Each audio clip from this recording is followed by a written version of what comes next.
Durante los últimos 10 años que he estado escribiendo sobre la World Wide Web, he podido ver cómo esta ha transformado nuestro mundo. Un 25% de la población de nuestro planeta ya está conectada, permitiendo a los usuarios el acceso al conocimiento y la conexión entre ellos, algo que nunca antes había ocurrido en la historia de la humanidad. Representa la aparición de un ecosistema totalmente nuevo de la información que tendrá un impacto sobre la civilización humana aún mayor que la prensa impresa. Impulsa la transparencia, impulsa hacia la perfección de la información. Parece que la red haya impuesto la información gratis, y hemos visto que la gente corriente se ha involucrado en la lucha por la libertad y la democracia. Naturalmente, la red como tecnología favorece el aperturismo. Hace que este sea más fácil y dificulta la cerrazón. Cualquiera que quiera participar tiene que inscribirse para pertenecer a ese espacio. Pero no todo es lo que parece. Dentro de la caótica competencia general de esta revolución virtual, hay altibajos entre los ganadores y los perdedores en la lucha por el poder. Es una herramienta muy poderosa que tiene el Estado para controlarnos, para saber de nosotros. Desde el principio estuvimos intentando encontrar un equilibrio que funcionara.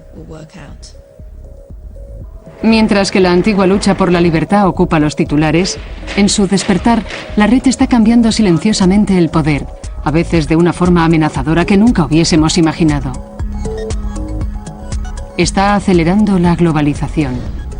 Nos está proporcionando nuevas lealtades que sobrepasan los límites tradicionales. Pero también está reinventando la guerra y parece estar creando temibles callejones culturales sin salida. Frente a todo esto, los viejos centros de poder se están viniendo abajo. Este documental trata sobre la lucha para llenar el vacío que ha quedado y qué significa para nosotros.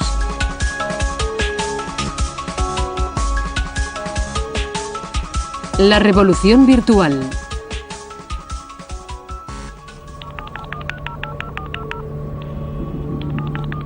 ¿Enemigo del Estado?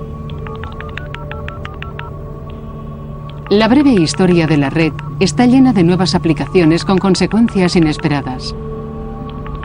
Lo que en un principio parecían ser situaciones sin consecuencias, han emprendido una vida por sí mismas y los usuarios la utilizan para una nueva causa. Tal vez el ejemplo definitivo es cómo un servidor de la red llamado Twitter ha llegado a amenazar a uno de los regímenes más duros del mundo. Twitter fue desarrollado en San Francisco en 2006. Junto con Facebook, forma parte de un fenómeno de la red conocido como redes sociales, una forma cautivadora y novedosa para estar en contacto con los amigos. Twitter te permite enviar un mensaje llamado tweet desde tu teléfono o tu ordenador. El mensaje debe contener como máximo 140 caracteres y puede leerlo cualquiera que se suscriba a tu página de Twitter. Poco después de su lanzamiento, los tweets empezaron a inundar la red, gente que contaba su vida con pelos y señales. El microcosmos del mundo de la red Twitter parecía una moda cuando empezó. La gente solo quería un Twitter porque sí, porque valía la pena. Era una forma interesante de charlar. Mucha gente que dejó de utilizar el servicio lo vio como un ejemplo más de lo superficial de la cultura del todo sobre mí de la red. Pero entonces ocurrió algo revolucionario.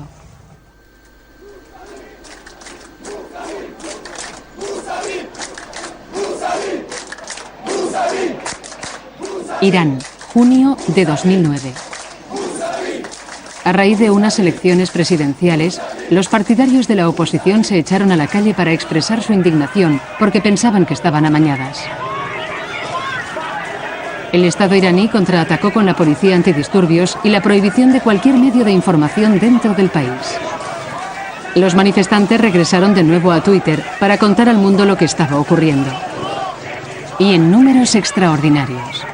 Solo en los primeros 18 días, 500.000 de personas enviaron más de 2 millones de tweets desde Irán. En pleno apogeo, cada hora se publicaban 200.000 tweets sobre Irán. Una iraní residente en Inglaterra era quien recibía muchos de esos tweets. Tiene familia en Irán, por lo que no podemos mostrar su rostro ni proporcionar su identidad real. Se le conoce por su apodo en Twitter, Oxford Girl. Yo estaba sentada y decidí ir a tomar un café, y cuando volví tenía unos 3.000 tweets que llegaron en unos minutos. En cuanto envió esos mensajes, el público en general se convirtió en un vínculo crucial entre los manifestantes y el mundo exterior.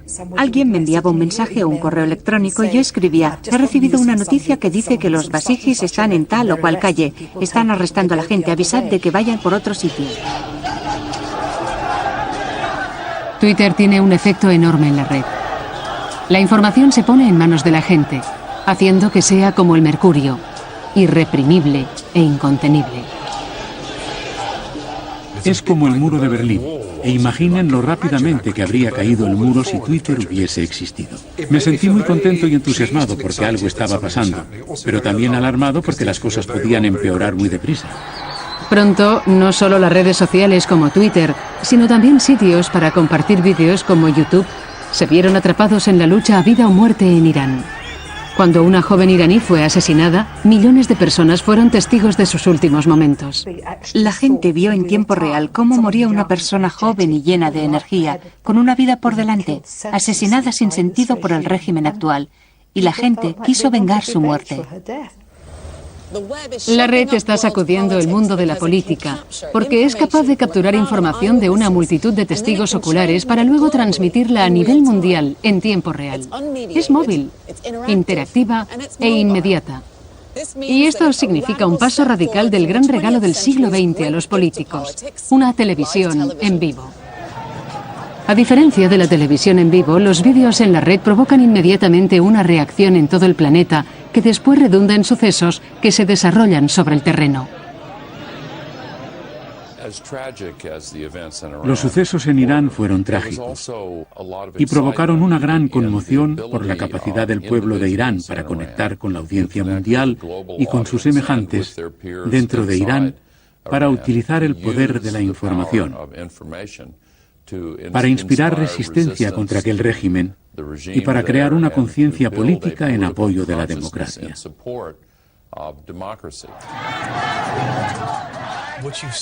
Lo que hemos visto evolucionar en la red es un gran ejemplo de cómo los seres humanos pueden evolucionar con sus herramientas.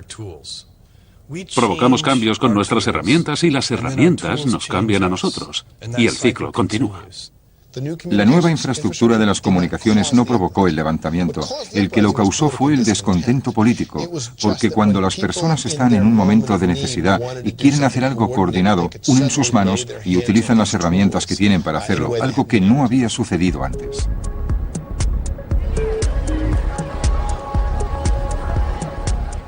La red es como una caja de herramientas para protestar contra un mundo inesperado. Los administradores de Twitter estaban sorprendidos de que se hubiera producido una revolución tan rápida y que a la vez se extendiera por todo el mundo. En ambos casos, el principio que lo guiaba era el mismo. Creo que la apertura es una revolución en sí misma. Expones tus pensamientos y así atraes a otras personas que de otro modo no habrías atraído. Y las cosas ocurren. Es como una reacción química.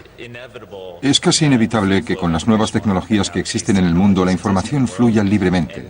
La gente se comunica y eso conduce al poder.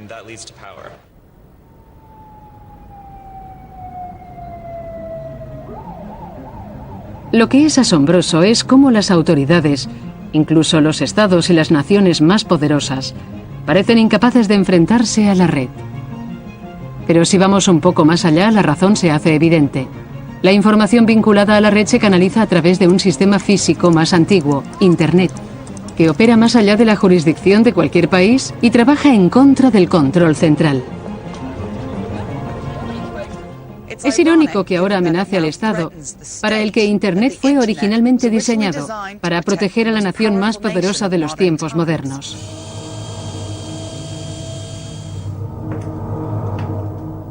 Los orígenes de Internet se remontan a la Guerra Fría, cuando Estados Unidos y la Rusia soviética se enfrentaban a la amenaza inminente de un holocausto nuclear. En 1957, el gobierno estadounidense se llevó el susto de su vida cuando los rusos lanzaron el primer satélite espacial, el Sputnik.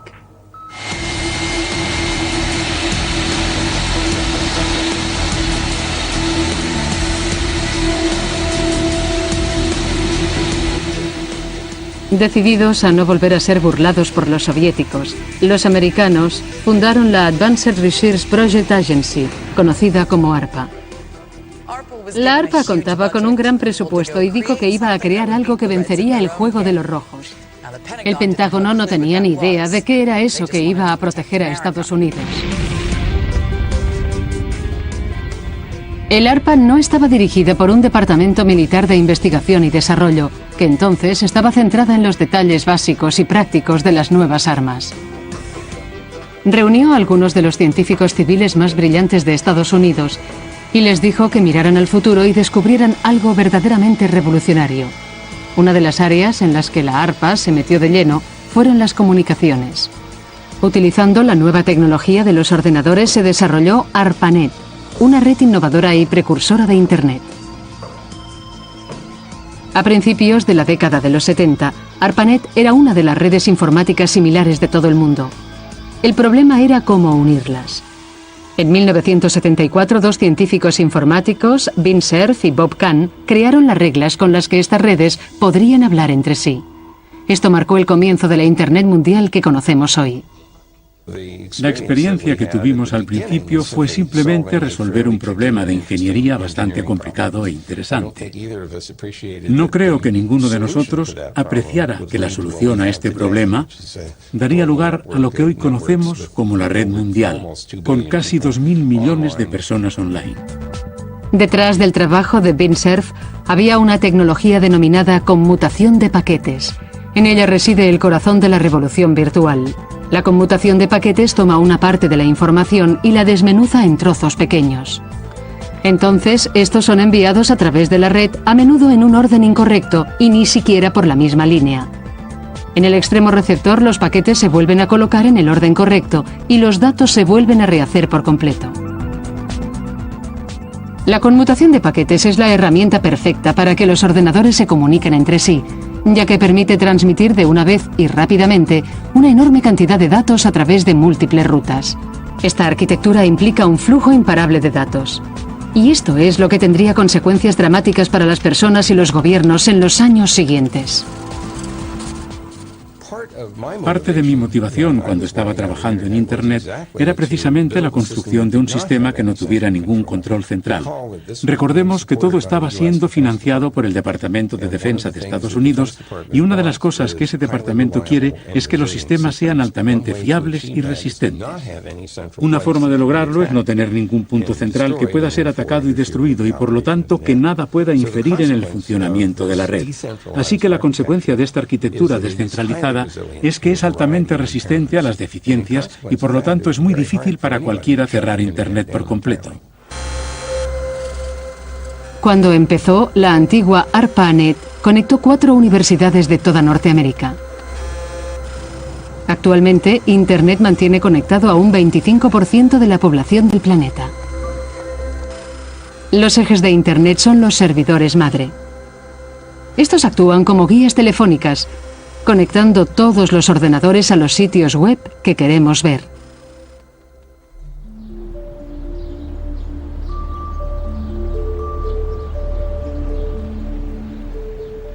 Parece un bloque de oficinas anónimo, pero en realidad este edificio alberga uno de los 13 servidores madre que mantienen a Internet en marcha por todo el mundo.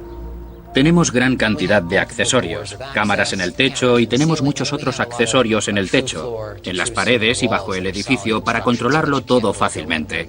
Todas las paredes exteriores son de paneles metálicos y tenemos sensores de movimiento en el techo para que nadie pueda entrar por el falso techo. Con eso me estás diciendo que lo que hay dentro de esta habitación es muy valioso y muy importante. Cierto.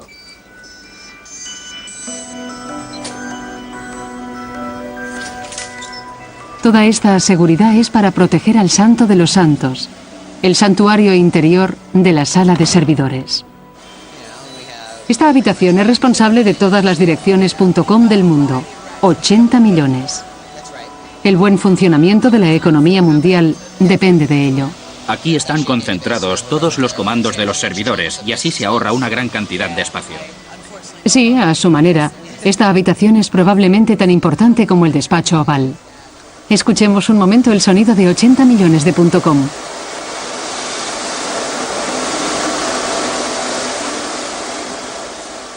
pasaría si diera un tirón del enchufe y de repente hubiera un apagón aquí, en Mount View, California? Aquí están la mayoría de los centros de procesamiento de datos. Nosotros mismos nos suministramos de lo necesario. Aquí tenemos generadores de corriente, tenemos 13 generadores a diésel, tenemos nuestros propios servidores por si fallara alguno de ellos. E incluso si sufriésemos un ataque a uno de esos 13, hay otros 191 diferentes que están alrededor de ellos. Aunque fuera atacado uno de los 13, eso no afectaría al conjunto de servidores y seguirían funcionando. Así pues, no es tan fácil desmontar Internet.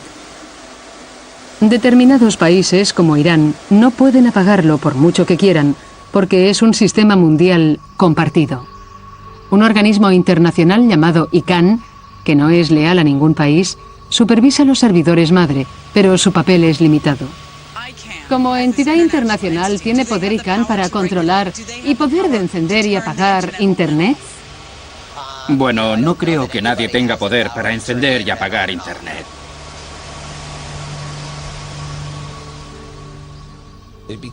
Cada vez era más evidente que el estilo de operación de Internet era la antítesis de lo que la mayoría de los países habían estado acostumbrados.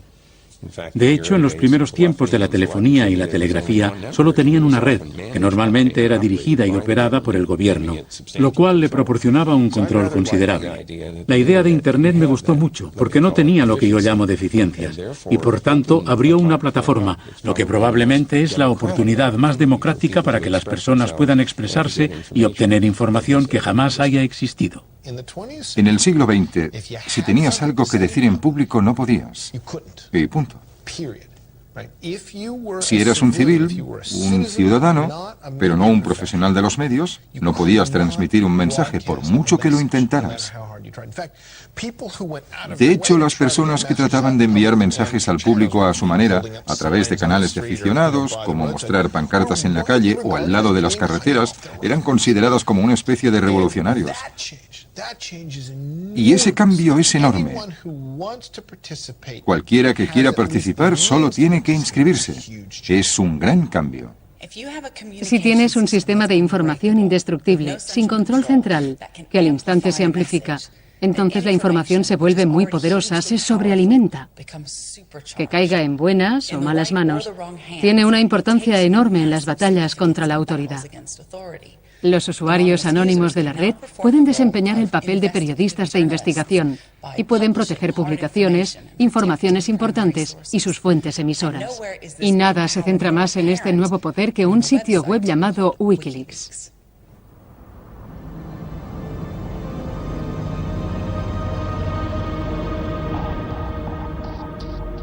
Wikileaks permite a las personas dar un toque de forma anónima a los gobiernos y las entidades. La gente que lo maneja se ha creado unos enemigos muy poderosos. No es extraño que quieran pasar desapercibidos. El tema de la censura en Internet se ha convertido en una de las cuestiones más importantes de nuestra época. Esto definirá cómo las sociedades de todo el mundo serán capaces de comunicarse libremente en el futuro. Wikileaks ha publicado una lista de miembros del BNP que nombra a varios profesores, doctores y agentes de policía. Se han publicado unos documentos confidenciales del Ejército de Estados Unidos sobre la bahía de Guantánamo, los cuales revelan la violación de los derechos de los presos. El contenido del correo electrónico de Yahoo de la política estadounidense Sarah Palin fue expuesto online para demostrar que utilizó su cuenta privada para evadir las leyes públicas. La publicación de un informe en 2008 reveló cientos de asesinatos cometidos por la policía de Kenia.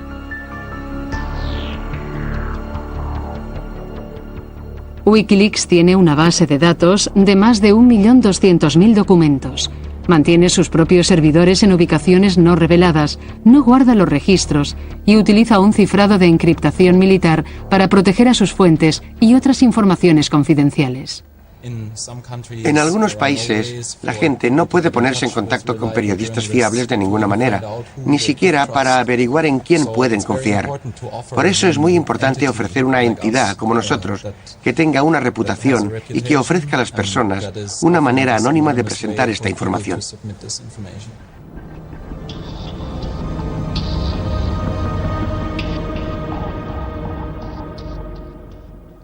La red es un obstáculo para un Estado que pretenda controlar la información, y es muy difícil para ellos atrapar a personas que tienen ordenadores personales que pueden encriptar la información y enviarla a otras personas que tienen la clave. Es imposible interponerse y acceder a esa información.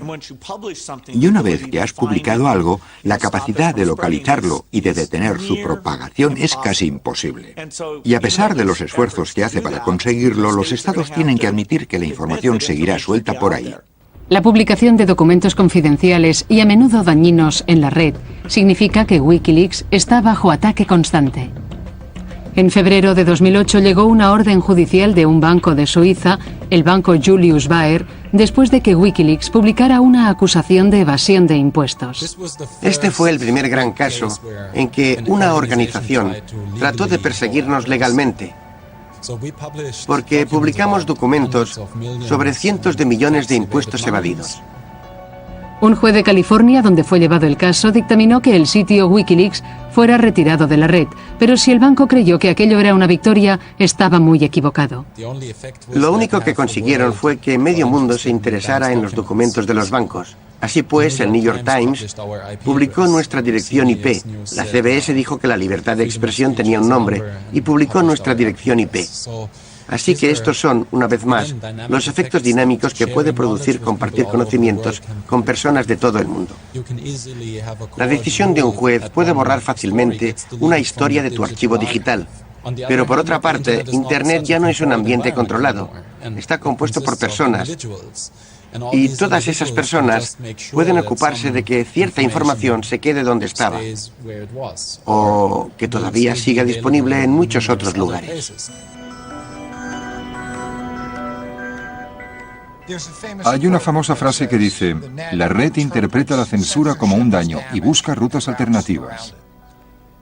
Y cuando John Gilmore dijo eso, en realidad no estaba siendo metafórico, sino que estaba describiendo literalmente los protocolos de comunicación de Internet. Así que si estás tratando de enviar un mensaje del punto A al punto B en Internet, es algo así como ir de un lugar A a un lugar B. Hay una red de carreteras y puedes ir por muchos caminos distintos.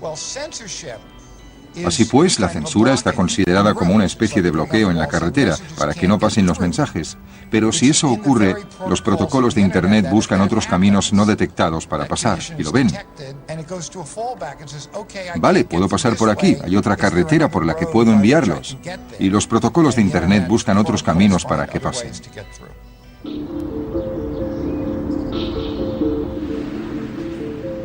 No solo es el hardware lo que permite la resistencia a la censura. Cuando un gobierno u organización trata de bloquear un sitio web, siempre hay alguien muy motivado con los conocimientos informáticos necesarios para jugar a David contra Goliat.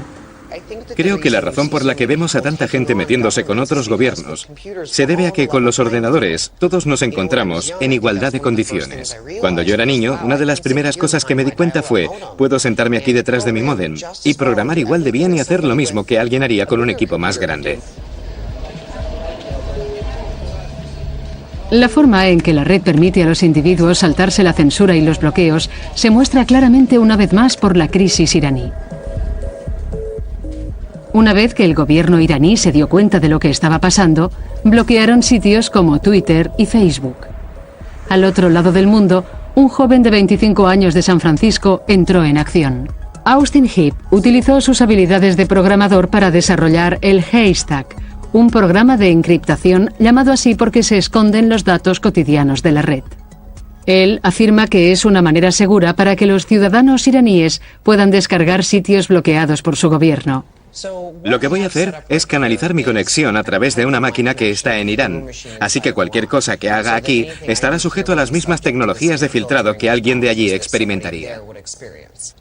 Con el filtrado normal de Irán, voy a seguir adelante y a tratar de cargar Facebook.com. Y lo que ocurre enseguida es que te deniegan el acceso. Ni siquiera se puede establecer la conexión con Facebook porque los filtros la interrumpen. Así que voy a abrir el Haystack, que se carga con un solo clic en actualizar. Y en este lado de la pantalla verás rápidamente lo que va a hacer el Haystack. Hay un montón de números. Ya puedes descargarte el Facebook desde Irán. Y todo lo que haces con el Haystack es seguro. Está encriptado. No se puede filtrar. Y no hay posibilidad de que puedan averiguar cuál es tu clave para luego tratar de saber quién eres en la vida real.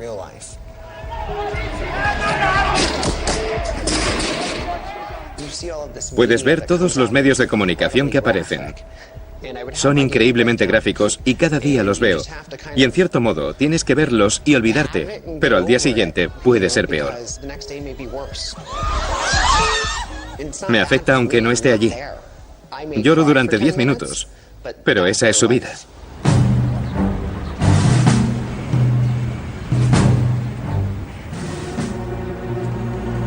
La red proporciona a los ciudadanos la posibilidad de evadir la censura, y la facilidad de acceso les da una capacidad para delatar un delito.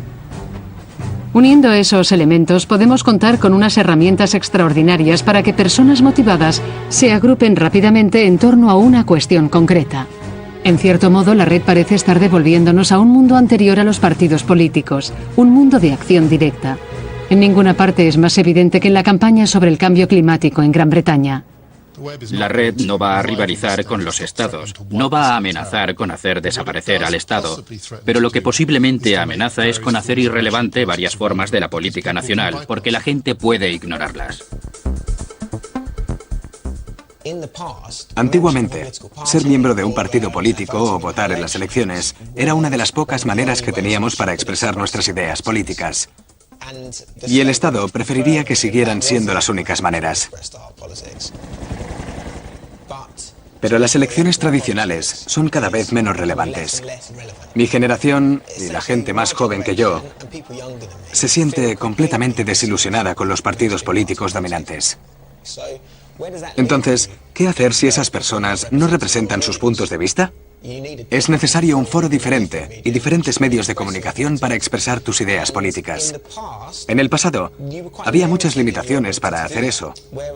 Pero ahora puedes expresar tus propios puntos de vista simplemente conectándote a Internet.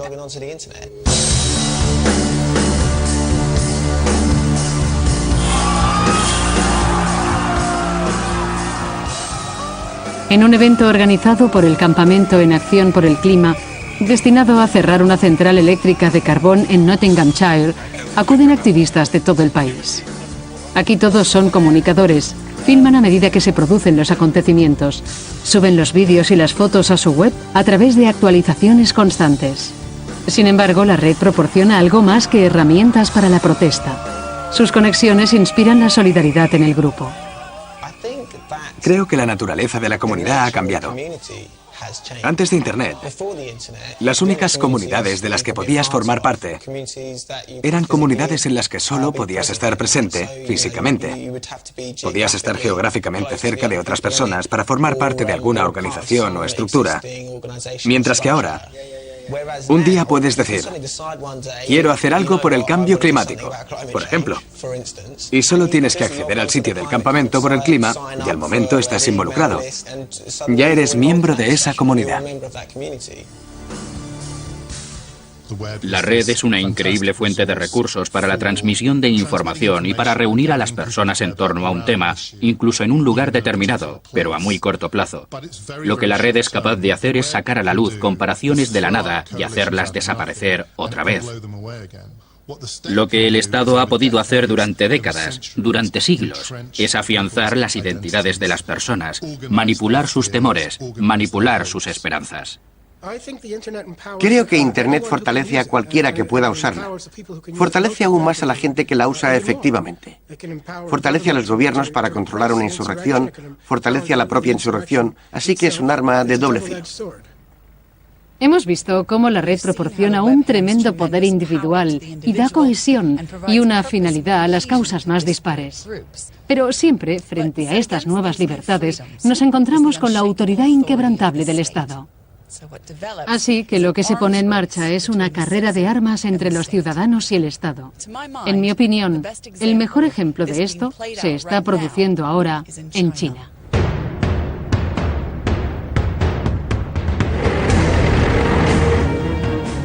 China es un Estado unipartidista, en el que durante 60 años el Partido Comunista ha gobernado con mano dura. Aquí la red se presenta a la vez como un quebradero de cabeza enorme y como una gran oportunidad. China cuenta con más personas conectadas que cualquier otra nación del mundo, 253 millones. Así pues, los efectos de la red en la política constituyen una enorme amenaza para el Estado. Y, sin embargo, la tecnología ha contribuido al extraordinario crecimiento económico de China. El Estado chino tiene que jugar hábilmente al gato y al ratón con sus ciudadanos. Se trata de un juego que está definiendo la red del siglo XXI. Creo que lo que quiere el gobierno es utilizar el poder de Internet para impulsar la economía. Pero en términos de política, cultura y sociedad, está realmente preocupado por la información que hay en la red, porque puede constituir una amenaza. No pueden llegar y desconectar Internet, porque los negocios chinos viven de la exportación y necesitan hablar con sus clientes occidentales. Las universidades chinas obtienen información de las universidades occidentales, leen los trabajos de investigación, descargan apuntes y esas cosas, y eso no lo pueden detener. Quieren bloquear el Falun Gong, quieren bloquear cosas relacionadas con el Dalai Lama, pero eso es difícil. Los esfuerzos que China hace para censurar la red son asombrosos. Se cree que hay 30.000 chinos que secretamente vigilan la red constantemente. Los chinos han llegado a ser muy hábiles en los últimos 15 años en lo que es ampliamente conocido como el Gran Cortafuegos de China. Ese anillo de la censura que metafóricamente rodea todo el país, con el que los censores envuelven a los medios de comunicación profesionales. Los chinos leen el New York Times y deciden si abren o cierran el acceso, y lo mismo hacen con la Wikipedia.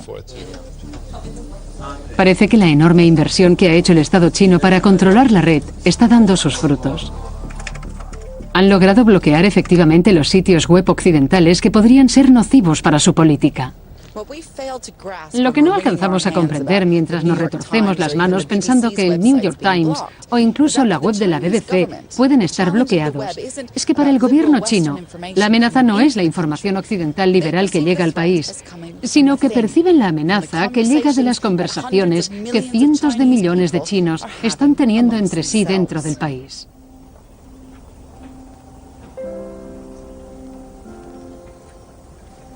El ejemplo más poderoso y conmovedor se produjo en mayo de 2008, cuando un enorme terremoto en Sichuan acabó con la vida de 70.000 personas. Las escuelas se derrumbaron, pero en cambio los edificios del Partido Comunista quedaron prácticamente intactos. La pacífica indignación de los ciudadanos chinos expresada en la red levantó un nuevo reto para las autoridades.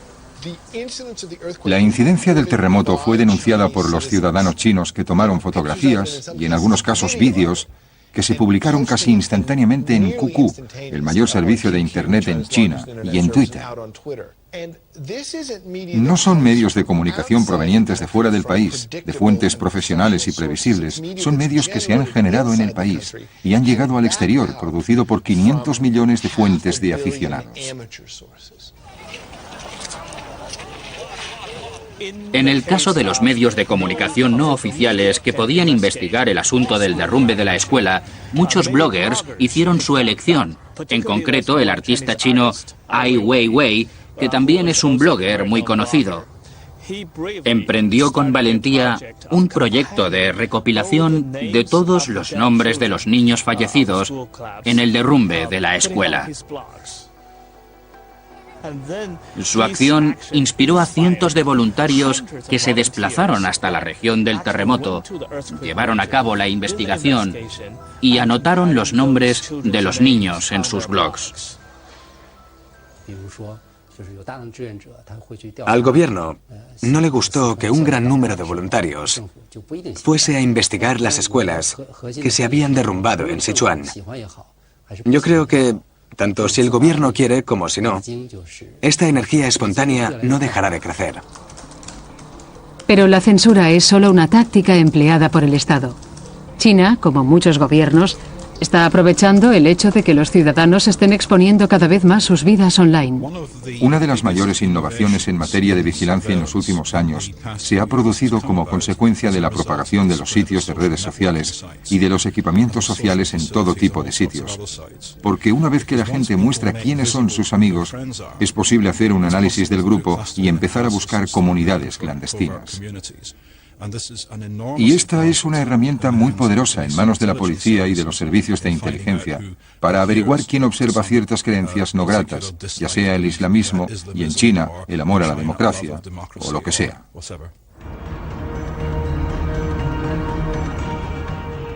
Incapaces, o porque no quieren empezar un debate libre en la red, las autoridades chinas también están utilizándola para sí mismas, aprovechando su poder para difundir información instantáneamente, para librar una batalla de ideas online.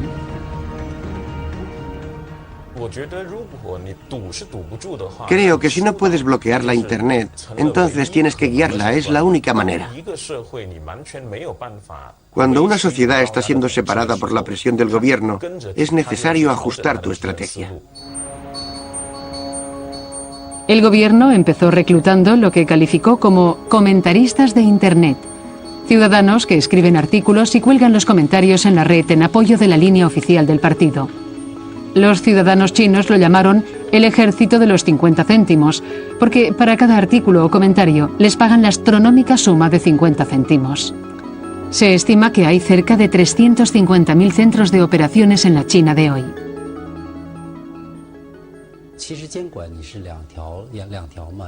La censura hace dos cosas. Una es el bloqueo y la otra, la guía. El llamado ejército de los 50 céntimos. Aplica más el segundo método, el de la guía. A veces necesitan una opinión eficaz para poder guiar en un canal o dirección.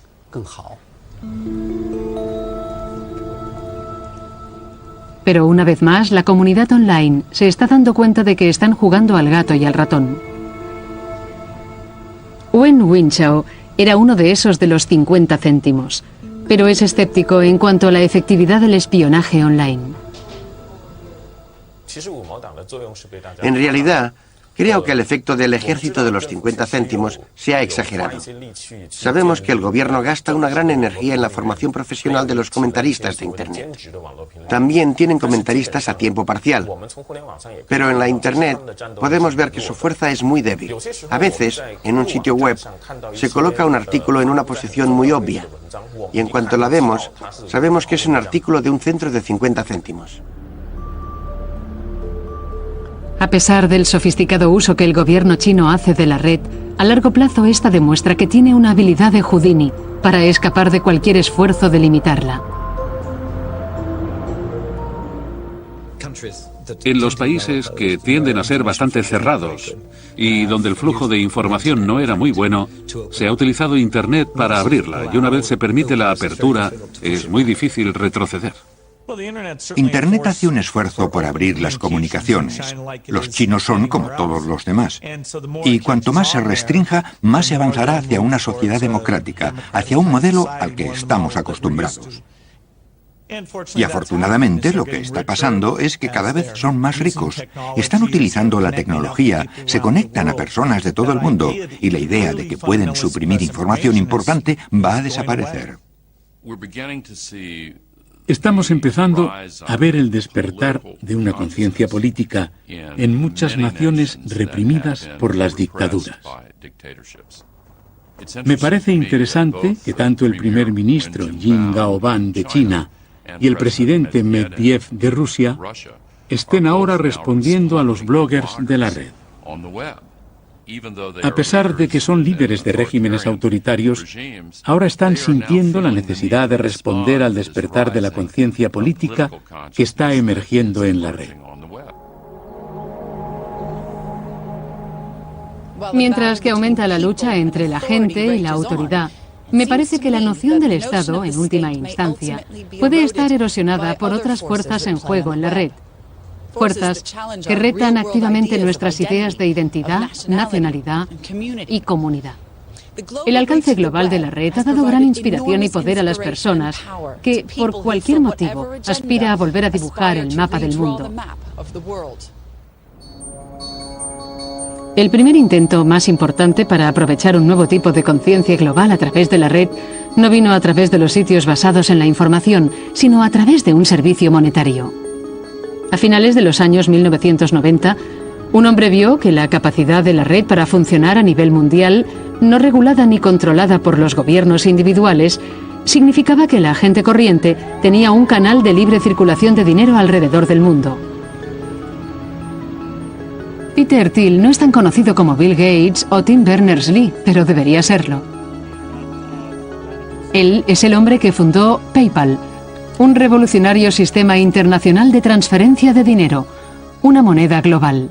Con PayPal, el dinero se puede mover a través de las fronteras nacionales, a través del ciberespacio abstracto. En 2008 se manejaron 60.000 millones de euros en transacciones durante todo el año.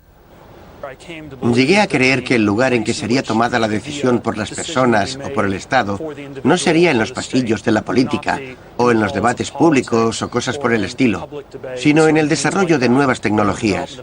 El futuro del siglo XXI va a suponer una nueva versión de la globalización y tenemos que conseguir que la globalización funcione. Y eso significa que de alguna manera tenemos que encontrar formas de romper ciertas barreras que existen entre las personas. Los orígenes de PayPal se encuentran en la Universidad de Stanford, a las afueras de San Francisco. Thiel conoció en un seminario a Max Levchin, un científico informático. Se cayeron bien y su colaboración llevaría a PayPal. Thiel vio esto como una oportunidad de ganar dinero, pero también como una oportunidad para poner en práctica algunas de sus creencias. El lema de PayPal era que se trataba de la nueva moneda mundial y que de alguna forma iba a cambiar la manera en que el mundo pensaba en el dinero, que iba a cambiar el significado del dinero, la forma en que la gente hacía transacciones y, en cierto sentido, daría a la gente una soberanía sobre su dinero que no había tenido nunca. El sistema de PayPal permite a la gente común transferir pequeñas cantidades de dinero a nivel internacional y de igual forma que mucho de lo que surge de la red, la autoridad lo cogió al vuelo. ¿PayPal es un banco, un servicio de pago, un transmisor de dinero? En el sentido estricto no entraba dentro de cualquier marco regulador y había una brecha legal por la que se pudo construir la empresa y averiguarlo más tarde. Peter Thiel vio después el potencial de Facebook como una manera de formar comunidades no limitadas por la nacionalidad. Él fue uno de los primeros inversores de lo que se ha convertido en la red social más grande. Facebook tiene ahora 350 millones de usuarios en todo el mundo. Si fuera un país, sería el tercero en población del mundo. La red ha dado lugar a todo tipo de nuevos grupos sociales y creo que en parte se debe simplemente a que las existentes han sido extraordinariamente limitadas por la geografía y la historia, y esa no es la mejor manera de que los grupos se organicen. Normalmente quieres estar en grupos con otra gente que tenga cosas en común contigo o de gente de la que puedas aprender. La Internet ha liberado a las personas, desafía las actuales estructuras de poder de los estados y naciones, y en el futuro sigue siendo algo abierto, pero sin duda los primeros 15 años han sido muy positivos.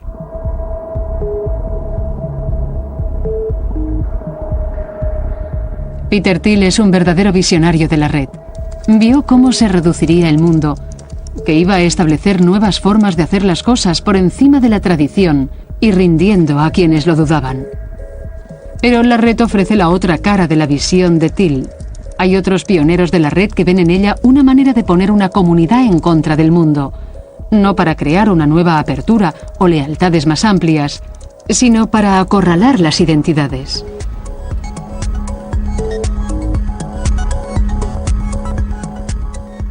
Antes de la red, los extremistas solían estar dispersos en pequeños grupos por todo el mundo. La red los vinculó a todos, les dio nuevas herramientas, permitiéndoles llevar la iniciativa. Al-Qaeda reconoció rápidamente la capacidad de este nuevo medio para difundir su mensaje de miedo y terror.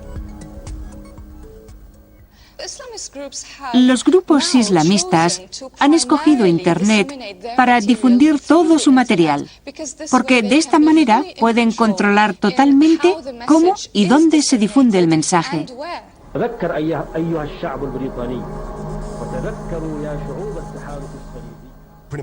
Casi todos los días Al-Qaeda y los talibanes están poniendo lo que podemos llamar vídeos de propaganda. Dicen dónde están, muestran los ataques o elogian a un líder en particular, uno que quizá murió en un ataque teledirigido. Los vídeos suelen ser largos, tal vez de hasta 40 minutos, sobre todo de alguien hablando de las grandes hazañas de esa persona, intercalándolo con vídeos de alta calidad. En su mayoría están basados en la ira y para despertar la ira. Y utilizan una gran cantidad de imágenes de mujeres y niños muertos y otras imágenes horribles. Son tácticas de choque para captar a la gente, para conseguir que entren en el engranaje y crear ese sentido de urgencia. Al-Qaeda, como Internet, no tiene centro. Es un grupo disperso de personas estrechamente asociadas. Desde cualquier lugar del mundo en que estén los yihadistas, la red les permite hablar con personas de ideas afines, y su sistema de creencias es reforzado inmediatamente. La red actúa como una especie de tierra virtual, portátil. El concepto de una patria portátil se refiere a los diferentes grupos que operan en diferentes países en el mundo que tienen objetivos similares y pueden utilizar Internet como un espacio que vincula a todos ellos en un solo lugar. Internet reemplaza de alguna manera las fronteras de un país determinado para cada uno de estos grupos y los une como si todos vivieran en un solo lugar. Después del 11 de septiembre, cuando los talibanes fueron expulsados de Afganistán y Al-Qaeda perdió su base, se trasladaron a Pakistán y para mantenerse en contacto utilizaban los cibercafés, porque sabían que no podían hablar por los teléfonos móviles, ya que temían ser localizados. Muchos de los terroristas que estaban en este país han sido rastreados gracias al trabajo de investigación de las autoridades pakistaníes, a partir de los cibercafés de Pakistán, la India, Bangladesh y otros lugares. La red rompe las distancias. Los fanáticos de todo el mundo pueden hablar entre sí fácilmente. La red les permite crear y vivir en sus propios y pequeños mundos. Esto es algo que Ishtiaq Hussein vio de primera mano en Londres, cuando él era miembro de Hizb ut-Tahrir, el Partido de la Liberación. Si vives en una zona donde no hay personas de mentalidad similar, puedes entrar en la red y comunicarte con gente de ideas afines, por lo que ni siquiera hay necesidad de reunirse físicamente. Ha habido personas que se han comunicado por la red, que nunca se han conocido, que ni siquiera se han reunido con miembros de estos grupos, pero han leído escritos en páginas web y se han radicalizado por sí mismos. Así es como captan los terroristas, así que definitivamente la red juega un papel importante en esto. Estoy totalmente comprometido con la causa del Islam. Así es como deberíais ser todos. Y dejar de apoyar al gobierno británico. Esto es lo que los críticos de la red llaman ciberbalcanización. La red permite a los usuarios filtrar su visión del mundo a través de la lectura selectiva y conexiones. Ponen en marcha la maquinaria para hablar y reforzar su extremismo. La forma en la red puede ayudar a los grupos atrapados en su propia visión distorsionada del mundo. Es algo que fastidia al hombre que creó la red, cuya esperanza era que conectara a la humanidad, no que la dividiera. Entran en un sitio web y solo entran en otras webs que crean en las cosas extrañas que esa gente hace. Y son personas que se sientan ante sus equipos para comunicarse y conocerse. Y luego salen de un sótano para buscar a alguien en la calle. Y lo único que han hablado es para decir que disparen a esa persona. No, eso es una visión horrible de usar un portal cultural. Creo que una de las grandes paradojas de la red es que por una parte la aplaudo por darnos a todos una voz, por darnos un tremendo poder. Pero por otra parte, ese poder puede ser usado para bien o para mal. Dando a conocer más y más sobre nuestras vidas en la red, nos hemos convertido en vulnerables a los malos elementos, a las redes del odio y al más oscuro uso de la red.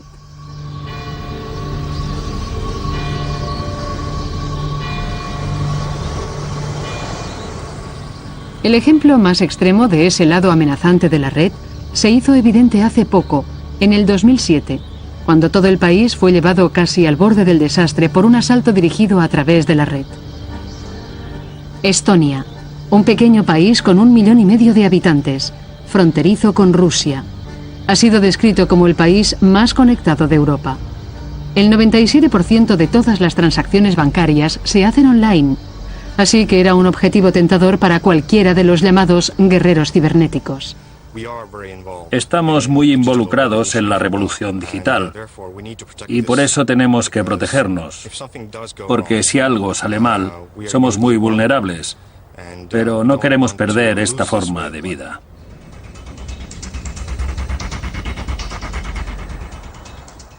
En abril de 2007 se produjo un desacuerdo entre Rusia y Estonia, ya que los estonios querían retirar este monumento de guerra ruso del centro de Tallinn y traerlo a este lugar más apartado. Para muchos de los rusos que aún vivían aquí era una gran ofensa y salieron a las calles provocando disturbios que se prolongaron durante 2 noches.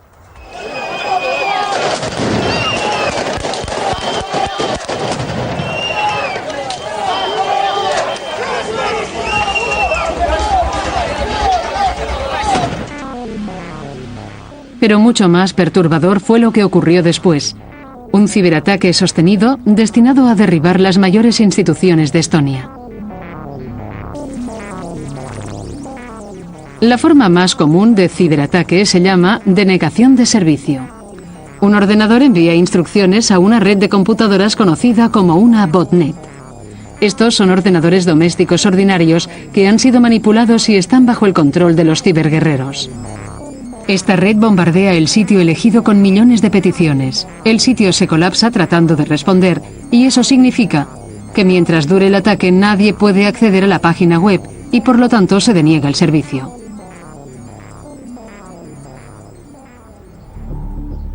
Estonia, mayo de 2007.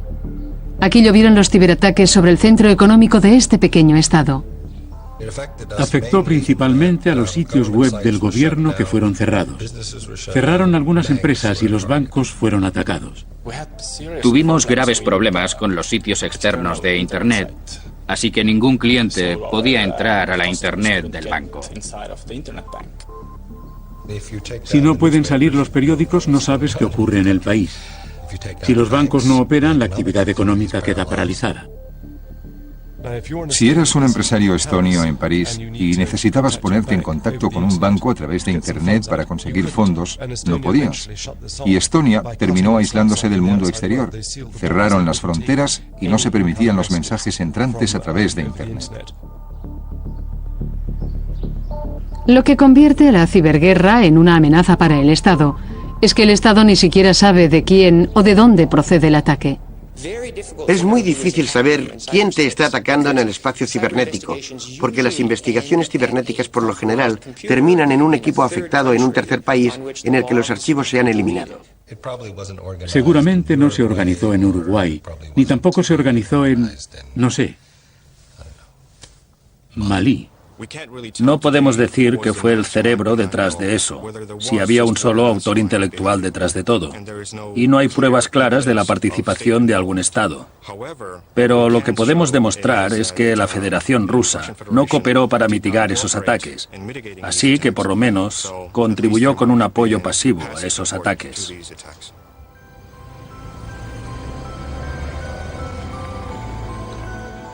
Los estonios con quien hablé no llegaron a acusar al Kremlin de lanzar los ataques. Si yo viviera en un pequeño país fronterizo con Rusia, creo que tendría mucho cuidado en no señalarlos con el dedo. Pero mi búsqueda para entender el nuevo orden mundial en la red me llevó a Moscú y allí descubrí una pista prometedora. En una casa desvencijada, un comisario de Nashi, un movimiento juvenil nacionalista, accedió a hablar conmigo. Yo esperaba el modelo ruso de negar cualquier implicación en el ataque, pero en lugar de eso, estaba ante una persona que afirmaba haber atacado a Estonia. Resulta que lo hizo un chico. Este chico. Mi papel fue el iniciador de esta batalla en Internet. Y fui el promotor del uso de esta tecnología, además de ser el organizador de estas acciones.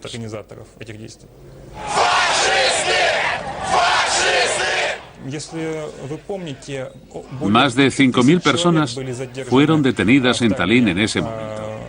Sus derechos humanos fueron violados a gran escala. Nuestra intención era llevar a cabo una acción de masas y conseguir que las autoridades estonias tuvieran miedo. Y como no podíamos ir a Estonia, lo hicimos a través de Internet. No hubo ataques cibernéticos como tales. Se trataba de ciberlegítima defensa. La ciberlegítima defensa no es más que una acción de masas en Internet. De la misma forma que podemos llevar a cabo manifestaciones masivas en las calles y en las ciudades, ahora podemos hacer lo mismo en Internet. Y creo que esas manifestaciones de masas serán muy interesantes y populares en el siglo XXI. ¿Fue una iniciativa tuya? ¿No estuvo implicado el Estado? Estas acciones no fueron apoyadas por el Estado. Fue una reacción de la sociedad civil que existe en Rusia.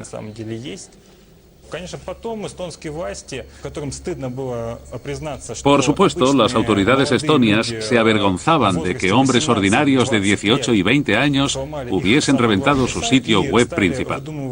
Por eso inventa historias que sugieren que los ataques habían llegado del Kremlin.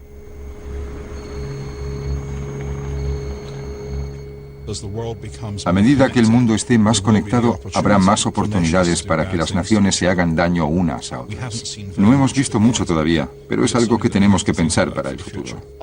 Todo lo que hay que hacer es leer los periódicos, y cuando ves que hay conflictos en el mundo real, también hay conflictos en el ciberespacio. Creo que es muy rentable hacer la guerra cibernética. Los sistemas de armas tienden a ser muy caros, así que creo que vamos a ver más guerras de este tipo.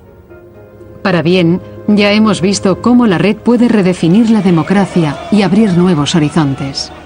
En las calles de Irán reunió una multitud que pretendía impugnar un régimen. Sin embargo, para mal, está reforzando los prejuicios y cierra puertas. En manos de los adolescentes altamente motivados de Rusia, casi paralizó un país. Por el momento, una cuarta parte del planeta está conectada. Pero me pregunto, ¿qué ocurrirá cuando el 75% restante se conecte? ¿Ayudará la red a generar nuevos entendimientos globales? ¿O nos enfrentaremos a nuevos peligros que nunca imaginamos? Dando la voz a todos, se crea una cacofonía. Y en esa cacofonía, a menudo se escuchan las voces más duras, las más brutales e incluso las más despiadadas. ¿Puede una red social derrocar un régimen? No creo que pueda derrocar un régimen, pero creo que puede contribuir, porque se pueden expresar ideas, y cuanto más deprisa se expresen las ideas y cuanto más acceso tenga la gente a ellas, más deprisa pueden cambiar las cosas. Creo que en cierto modo las nuevas tecnologías están cambiando y liberando rápidamente la cultura occidental metropolitana y que esas tecnologías que pueden provocar cambios todavía son solo accesibles a muy poca gente y en lugares muy específicos y que estamos solamente al principio de ese equilibrio que hará que funcione en todas partes. Después de 20 años, estamos empezando a ver el enorme impacto que la red tiene sobre la naturaleza de la política, el poder y la guerra. La red se enfrenta al mundo con una oportunidad y una responsabilidad increíbles. La pregunta para el futuro es cómo vamos a usarla.